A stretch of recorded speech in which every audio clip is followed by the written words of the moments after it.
ਗੁਰਬਤ ਦੀ ਯਾਰ ਮਸਜਿਦ ਦੇ ਵਿੱਚ ਦੁੱਖਾਂ ਜਦਣ ਇਮਾਮ ਬਣਾਇਆ। ਵਦ ਸਬਰ ਦੇ ਯਾਰ ਮੁਸੱਲੇ ਤੇ ਅਸਾਂ ਹਰ ਲੱਗਦਾ ਅਜ਼ਮਾਇਆ। ਅਸਾਂ ਪੜ੍ਹ ਕੇ ਫਰਦ ਗਰੀਬੀ ਦੇ ਪਿੱਛੇ ਜਦਣ ਇਸਲਾਮ ਪਵਾਇਆ। ਖਾਲੀ ਸੰਗਤ ਦੀ ਸਫ ਤੇ ਟੋਪੀਆਂ ਦਿਸੀਆਂ, ਇੱਕੋ ਸਜਣ ਵੀ ਨਜ਼ਰ ਨਾ ਆਇਆ।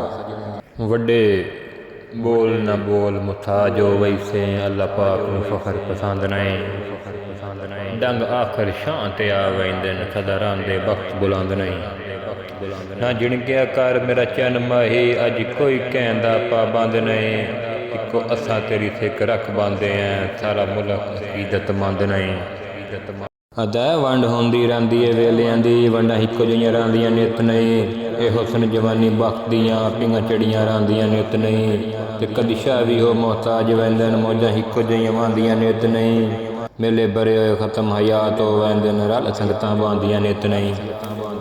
आंदा इंज मिस्र दी शाही नहीं मिल वेंदी, पहले खूह च डाण दा वल सिख।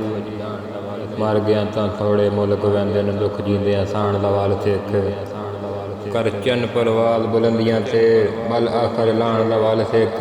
नित सजन सरदार ने नाल होंदे, कुछ कलियां राण दा वल सिख।